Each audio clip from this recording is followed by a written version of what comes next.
Sound.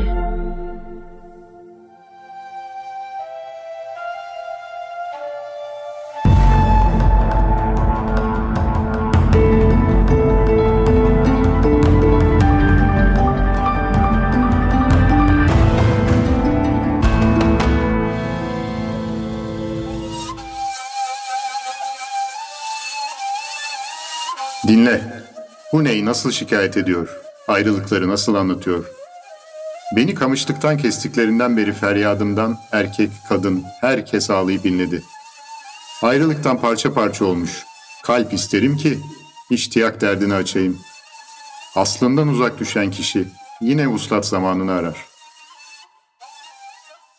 One Media Network Emirgan Stüdyosu'ndan hepinize merhaba. Duyduğunuz beyitler Mesnevi'nin açılış beyitleriydi. Bugün yanımda Eray, Sinan ve Fırat hepimiz birlikteyiz bugün. Hemen sormak istiyorum arkadaşlar. Bu beyitler öncelikle ne anlama geliyor ve Mevlana'ya Mesnevi'yi yazdıran şey nedir? Bu derin cümleleri yazdıran şey nedir? Fırat, sana sormak istiyorum. Bir bölüm önce Feridüddin Attar'dan bahsettik ve onun Mantık-ı Tayyar Kuş Dili eserinden bahsettik. Bu esere özenme var aslında en başta. Çünkü hocalarından biri sayılır. Bu manayı aldığı insanlardan biri sayılır Feridüddin Attar. Bunu da sık sık tekrarlıyor. Bu konuda aşka getiren cümlede Hüsamettin Çelebi, yani Çelebi Hüsamettin, onun katibi diyebileceğimiz insandan geliyor. Diyor ki Feridüddin Attar gibi bir kitap yaz. Onun İlahinamesi ya da Mantık-ı Tayyar gibi bir kitap yaz diyor. O anda da Mevlana zaten gönlümüz karşılıklıymış, gönlümüz karşı karşıyaymış deyip sarığından o ilk 18 beytini çıkartıyor Mesnevi'nin. Yani aslında aklında varmış zaten ve Hüsamettin Çelebi bu niyetini hayata geçiren insanlardan biri oluyor. Tabii Mesnevi'yi okurken kelimeleri sadece o düz anlamları üzerinden okumayacağınızı biliyorsunuz. Bu konuda biraz Eray daha antrenmanlı diyelim, daha bilgili diyelim. Bu ilk beyitleri de Eray'ın bir yorumunda dinlemek isteriz. Sinan çok güzel anlattı. Şimdi burada tabii önce bir ney var ortada. Kamışlık var. İnleyen bir ney var. Ki neyin sesini hepimiz biliyoruz. Bir ruh üfleniyormuş gibi bir hali var. Bir ayrılık acısı var. Ayrılık acısından dolayı parça parça olmuş kalpleri arayan bir ney var. Kadınlar var, erkekler var bu acıyı yaşayan. Ve bu ayrılıktan kavuşma zamanını isteyen, onun peşinde olan insanlar var. İlk okuduğumuzda bunu anlıyoruz. Ama neyi anlamamız lazım? Ney burada bir insanı temsil ediyor. İnsanı temsil ederken de insandaki neyin aynı zamanda işte 7 tane deliğin olması, notalar, insanın 7 çakrası ilgili de benzerlikler kuruluyor ama buradaki ney bir ruh gibi düşünebiliriz. Evet, sembolik bir anlamı var yani. Evet. Kamışlık da kamışlıktan kopan bir neyden bahsediyoruz. Yani daha doğrusu kamışken ney haline getirilmiş bir dönüşüm geçirmiş bir müzik aletinden bahsediyoruz. Burada Mevlana'nın söylemek istediği insanın özünden kopması. Bu insanın özünden kopması insanın doğması demek. Yani insan doğduğu zaman yine bizim muhteşemlerimizin hepsinin ortak inancı olan, Tanrı ile olan, Allah'la olan bütünleşmesinden bu dünyaya bir vücuda gelmesi. Doğduğu zaman insan bir neyin nasıl kamışlıktan koptuğu, ayrıldığı gibi bu dünyaya geldiğinde ana kaynak Allah'tan, yani Allah'ın bütünlüğünün içerisinde ruhun bir bedene gelmesi ve bir bedenin içine hapsolması gibi özetleyebiliriz. Ama tabii bu derin bir konu, biraz daha gideceğiz. Ama şimdi böyle bir başlangıç olsun. Peki şöyle bir cümle söyledi Sinan. Ayrılıktan parça parça olmuş kalp isterim ki iştiyak derdini açayım. İştiyak nedir burada ve bu cümle ne anlama geliyor? İştiyak burada özlem. Yani bu ayrılıktan parça parça olmuş, sıkıntı çeken, bu ayrılığın acısını yaşayan bir kalp isterim ki onun özleminin derdini açayım. Ne olarak bu özlemin sesini ortaya çıkarayım. Yani bu ayrılıktaki parça parça olmak demek, demin konuştuğumuz gibi insan ruhunun özüne kavuşma isteği.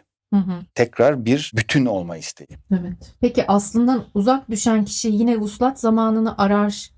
Aslı burada, yani İslami terminolojide Rahman ve Rahim. Tekrar ana kaynağa kavuşma zamanı. Mevlana burada diyor ki insan doğduğu zaman insan ruhu varlığımızın, bedenimiz içine hapsolur ve hayat boyunca tekrar geldiği yere kavuşmanın özlemiyle yanıp tutuşur. Bu yüzden de feryat içindedir. Bu feryadın, bu özlemin farkında mıdır, değil midir? Orası ayrı bir konu. Ama burada Mevlana'nın anlatmak istediği özetle bu. Özü bedenine hapsoluyor yani insanın. Öz ruh bedenine hapsoluyor ve ruh tekrar geldiği yere gitmek istiyor. Bunu birazcık daha açarsak bu güzel bir konu.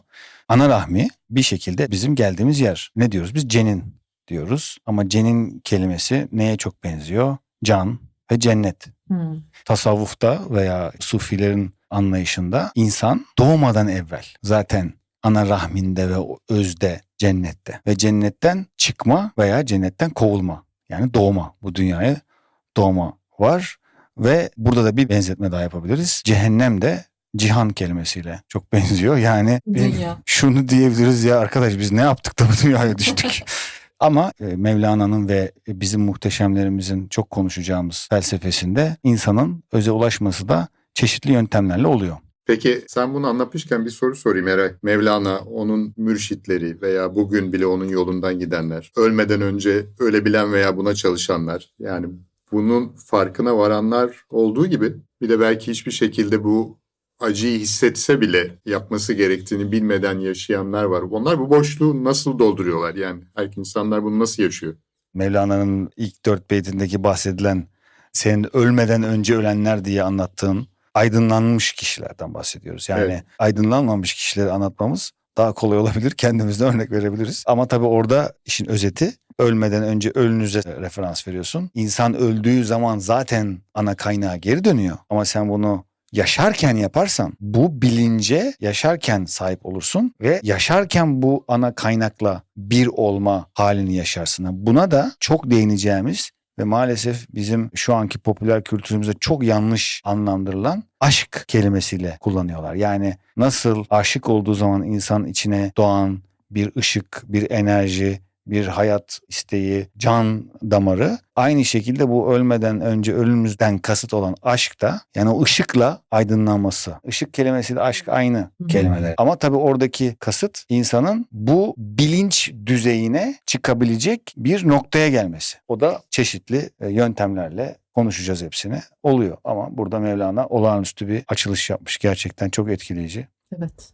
Harika. Tabii ki neyin Mevlevilikteki önemine de daha sonra dokunacağız. Doğrudan kendi yazdığı beyitler ilk 18 beyit. Birçok Mevlevi daha sonra bu inanışı devam ettiren insanlar da Mesnevi'nin o 6 ciltlik kitaplarındaki bütün anlamların bu ilk 18 beyitte olduğunu söylerler. Biz 4'ünü okuduk, daha ileride de farklı beyitleri okuyarak, farklı anlatılar yaparak bu konuya devam edeceğiz. Sadece nasıl yaşadıklarını değil, neler dediklerini de sizlere aktarmaya çalışacağız. Sen bunu söylemişken Fırat, bahsettiğin 18 beyit var ve bundan sonra da işte padişahın hikayesi gibi çeşitli kıssalarla, hikayelerle devam ediyor. Yani yapı genel olarak hani bu şekilde midir? Mesnevi neden oluşur? Belki kısaca onu bir anlatalım. Ne anlattığı kadar nasıl anlattığı da önemli tabii Mevlana'nın. Abdülbaki Görpınarlı'nın Mesnevi'nin girişinde yazdığı ve nasıl yazıldığı, hangi dilde yazıldığı, hangi tarzda yazıldığı ile ilgili çok güzel alıntıları var. Eflaki'den alıntıları var. Diğer yazarlardan, kendisini yorumlayan diğer yazarlardan alıntıları var. Çok kısa özetlersek uzatmadan, bir halk diliyle yazıyor, halk Farsçasıyla yazıyor. 2-3 tane Rumca şiiri var. Onları da halk Rumcasıyla yazmış. Türkçe çok az ama o da halk dili yine. Arapça yine halk dili. Hep halkın bildiği atasözleri üzerinden, halkın bildiği dini öyküler üzerinden ilerliyor. Hep günlük hayatta yaşanabilecek örnekler üzerinden ilerliyor. Hep yine masallardan, efsanelerden, herkesin ortak hafızasında yer etmiş anlatılar üzerinden ilerliyor. Herkesin anlayabileceği bir şey üzerinden ilerliyor. Çok böyle yüksek bilinç gerektiren şeyler değil. Herkesin anlayabileceği şekilde anlatmayı seçiyor. Bunun dışında arada amacım güldürmek, eğlendirmek değil, halkın daha kolay anlamasını sağlamak için araya espri de katıyorum diyor. İleride okuruz. Çok komik hikayeler de var. Çok farklı yönlere giden hikayeler de var ama tabii onların hepsinin altında da farklı sembolizmler yatıyor. Farklı yaklaşımlar yatıyor.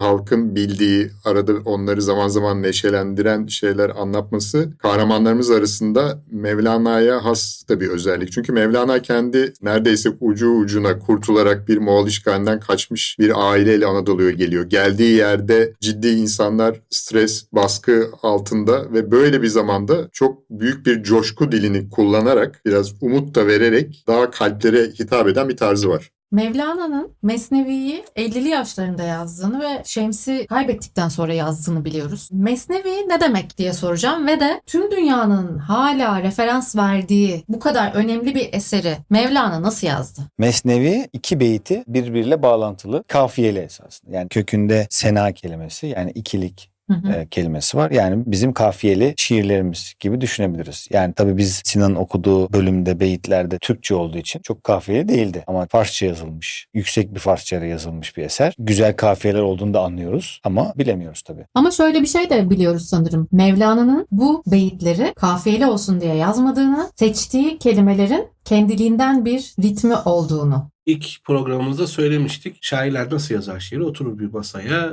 elinde kağıt kalem, kafiyeler ararlar, işte redifler ararlar. Mevlana kendi de yazmıyor, dikte ediyor. O ilk 18 beyit dışındaki tamamen Hüsamettin Çelebi'ye dikte ediyor ve çok eğitimli bir beyin olduğu için, çok eğitimli bir zeka olduğu için, kendini çok iyi yetiştirdiği için ve çok okuduğu için, çok araştırdığı için ve feyz aldığı için birçok önemli insandan düşünceleri de biraz ritimli çıkıyor diyebiliriz. Şöyle diyebilir miyiz? Yurt dışında belki şair Rumi diye biliniyor ama öncelik onun şairlik özelliği değildi. Mesajını vermek için de kullandığı bir dil, bir araçtı bu. Şair olmak istemiyor. Hiç şairliği de tanınmak, edebiyatıyla tanınmak istemiyor. Halka çok zor problemleri aslında, çok zor ilahi çözümlemeleri sunmak istiyor. Temel olarak yaklaşımı bu. Bunu da sağlayan ciddi bir eğitimi var. Bir önceki programımızda babası Bahattin Velet'in ölümüne kadar gelmiştik. Oradan alırsak babasının müritlerinden Seyyid-i Sırdan lakabıyla anılan Seyyid Burhanettin diye bir insan var. Bu babasının eski müritlerinden ama babasından ayrılmış sonra. Babasının öldüğünü duyduğu anda ve yine Bahattin Velet'in büyük bir ihtimalle görevlendirmesiyle hemen Mevlana'nın yanına geliyor. Ve 24 yaşında babasız kalan Mevlana'yı eğitimini üstleniyor. Gönderdiği yer Şam. O dönem bütün büyük medreselerin bulunduğu ve bütün dünyadan aslında İbn Arabi de dahil büyük filozofların, büyük düşünürlerin, büyük ilahiyatçıların gelip fikir tartıştığı bir yer. Orada işte Arap edebiyatını öğreniyor, fıkıhı öğreniyor, farklı dilleri öğreniyor. Orası uzun süre Emeviliğin de başkenti olduğu için, Kur'an'ın da yazıldığı yer olduğu için ve bütün dönemin alimleri olduğu için kendini eğitiyor orada ve bu yeteneğe ulaşmasında aslında oradaki eğitimi sağlıyor.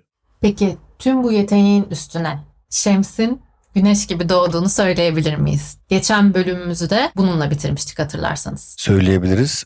Güneş gibi doğmanın dışında bir de geçen bölümümüzde çıra gibi yakmaktan Evet. bahsetmiştik. Yani Fırat'ın anlattığı gibi müthiş bir eğitim babasından gelen ve geleneksel olarak o zamanın en büyükleri İbn Arabi ile karşılaşmalar, onlardan feyz almalar. Bunun ötesinde bu kitabi eğitimin bir sınırı var. Bu sınırın içindeki özün ortaya çıkmasına Şems aracı oluyor. Ve ona gösterdiği yolla aslında biraz da zorlayarak içindeki farklı bir Mevlana'yı bulmasını ve gerçekten yanarak dönüşmesini sağlıyor. İşte bu dans, müzik hepsi bundan sonra ortaya çıkıyor. Ve tabii ki bir acıyla da aynı şekilde yanmış. Şems'i kaybetmenin acısı mı? Tabii ki Şems'i kaybetmenin acısı. Çünkü Şems çok kısa bir süre Mevlana'yla hayatında ve bir anda ortadan yok oluyor. Öldürüldüğü söyleniyor. Anlatacağız onu Şems bölümünde ama yani sonuçta bir özlem var ve o acıyla beraber Mevlana'nın bu müthiş eğitimi çok güzel bir sentez ortaya çıkarıyor esasında. Diğer yandan şunu da eklemek isterim. Şems Mevlana'ya çok şey kazandırdı ve onun dönüşümünü tamamlattırdı. Ama Şems gibi bir karakteri de Konya'da 3 sene yanında tutabilmek bu ilişkinin biraz da karşılıklı birbirini beslediğini gösteriyor. Güzel bir detay. Peki Fırat'a sormak istiyorum şimdi. Şems ve Mevlana nasıl bir araya geldi? Biraz önce o Şam bağlantısından bahsettik. İkisi ayrı yaşlılar. İkisi büyük? ayrı dönemin insanları. Şems daha büyük. İkisi de farklı zamanlarda Şam'da bulunuyor. Farklı zamanlarda demin bahsettiğimiz insanlarla da konuşuyor, tartışıyor. İbn Arabi dahil olmak üzere. Şam'da değil mi? Şam'da. Ve Mevlana'nın o Şam'da eğitimi süresince bir karşılaşma olduğundan bahsedilir. Biraz efsanevidir. O bölgenin çarşısında dolaşırken Şems'in gizlice yanına yaklaştığı ve ey dünyanın sarrafı beni bul dediği Mevlana'yı söylenir. Ondan sonra o aklında kalır tabii Mevlana'nın ve eğitimini tamamladıktan sonra Konya'ya döner. Bu arada o demin bahsettiğimiz Seyyid Burhanettin de o Seyyid-i Sırdan dediğimiz insan da hocası da yanında Konya'dayken ben Kayseri'ye gitmek istiyorum diye sorar. İnat eder. En sonunda Mevlana niye bunu yapmak istiyorsun deyince de buraya kuvvetli bir aslan yöneldi. Olabilir ki birbirimizi de geçiremeyiz. Benim görevim artık bitti. Bunun için gitmek istiyorum deyip Şems'e devrediyor aslında Mevlana'yı hoca olarak. Mevlana ile Şems arasında hoca talebe ilişkisi asla olmadı. Daha çok Mevlana'nın deyimiyle can bağı kurdular, can bağdaşlığı kurdular. İlk buluşmaları Şems ve Mevlana'nın daha çok efsanevi kitaplara dayanıyor, menkıbelere dayanıyor ama gerçek buluşma 1244'te gerçekleşti. Konya'da gerçekleşti. Şems Konya'ya geldi. 1244'ün şöyle bir önemi var. 1241'de Babai isyanları, 1239'da başlayan Babai isyanları sona eriyor. 1243'te Köse Dağı'da Moğolları yeniliyoruz Anadolu Selçuklu olarak. Ve ondan hemen bir yıl sonra Mevlana ve Şems 1244'te Konya'da buluşuyor. Konya'da buluştuklarında Şems 60, Mevlana da 38 yaşında, aslında aralarında 22 yaş fark var.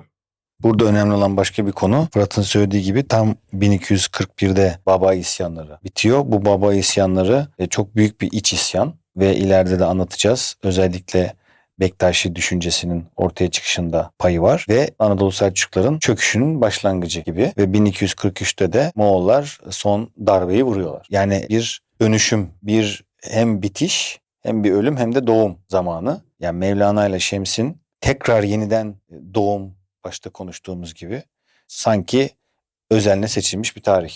Harika. Peki Mesnevi ne zaman yazıldı? Mesnevi'yi yaklaşık 1260 yılında yazmaya başlıyor. Yani bu bahsettiğimiz olaylardan 15 sene sonra. Arada çok ciddi yaşanmış bir hayat tecrübesi var. Ve de burada tekrar bir tesadüf olabilir. Belki bir etki olabilir. Bu Mevlana'nın hayatında çok önemli yer tutan, olumsuz da etkileri de olan Moğolların, o zamanki deyişle Tatarların Memlüklere karşı Suriye'deki yenilgilerinin olduğu zaman. Yani bu Moğol fırtınasının da durduğu zaman Mesnevi yazmaya başlıyor. Belki onun bir etkisi oldu, bilemiyoruz. Şems'le olan hikayesini merakla beklediğini biliyoruz dinleyenlerin ama Şems'e ayrı bir bölüm yapacağız ve aslında beraber yaşadıklarını, birbirlerini nasıl etkilediklerini o bölümde daha uzun anlatmaya çalışacağız. Ayrıca Mevleviliği de derinlemesine inceleyeceğiz sanıyorum. Ve bir de Eray sen söyle istersen. Tabii şunu kısaca söyleyelim, yani Mevlevilik Mevlana tarafından kurulmuş bir tarikat değil. Mevlana'nın oğlu tarafından. Yani Mevlana yaşarken Mevlevilik tarikatının başı falan değildi. Yani son derece toplum tarafından sevilen bir insandı ama tarikat lideri değildi. Daha sonra oğlu bu tarikatı kuracak ve uzun bir süre özellikle devletlerle, devlet merkezleriyle yakın ilişkiler içerisinde olacak. Bunu önümüzdeki bölümde inceleyeceğiz. Mevlevilik nedir? Semah kuralları, devletlerle olan ilişkisi bugüne getireceğiz. Yakın zamana getireceğiz. Bildiğimiz ünlü Mevleviler ama Mevlevi olduğunu bilmediğimiz ünlü kişiler, isimler. Daha sonra özellikle Amerika'daki çok kuvvetli bir Mevlevilik dalgası var. Son zamanlarda bunun artık adı biraz Rumilik oldu. Bir de bugün yine bizim popüler kültürümüzde çok bilinen Madonna gibi bir figür var ve Madonna'nın da Frozen klibinin var. Onun açılımını yapacağız. Şöyle özetleyelim. Madonna Frozen klibine başta Sinan'ın çok güzel açılış yaptığı 4 beyite yakışır bir klip olmuş. Hepsini anlatacağız bir sonraki bölümde. Evet. O zaman bir sonraki bölümde sizi Frozen klibini izleyerek gelmeye davet ediyoruz ve hepinize çok teşekkür ederim arkadaşlar. Bir sonraki bölümde görüşmek üzere diyorum. Biz teşekkür ediyoruz Işıl. Hoşçakalın. Görüşmek üzere.